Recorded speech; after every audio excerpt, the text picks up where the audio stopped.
Baik, Ketua LPM jabatannya diberikan. Syederlun, Rektor UBBG melantik dan memimpin prosesi sumpah jabatan pejabat baru yang mengisi posisi pimpinan, kepala unit, dan ketua atau sekretaris prodi.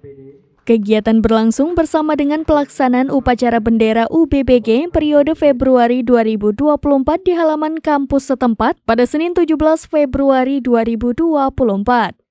Rektor UBBG Dr. Hajah Lili Kasmini SSI MSI dalam sambutannya menyampaikan selamat dan sukses kepada pejabat pimpinan beserta jajaran yang dilantik untuk mengisi posisi pimpinan, kepala unit, dan ketua sekretaris prodi di lingkungan kampus UBBG. Proses pergantian dan perubahan jabatan ini bertujuan untuk penyegaran program kerja lembaga dengan ide-ide baru yang kreatif dan membangun.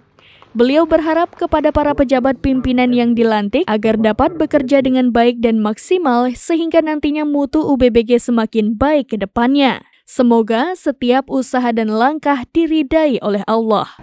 UBBG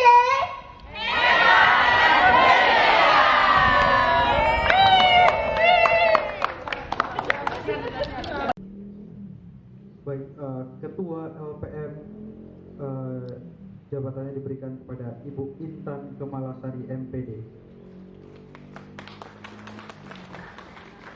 Kepala SMAF FKIP Bapak Rahmat Fitra MPD. Wakil SMAF FKIP Bapak Harfiandi. Download Tribun X sekarang, menghadirkan lokal menjadi Indonesia.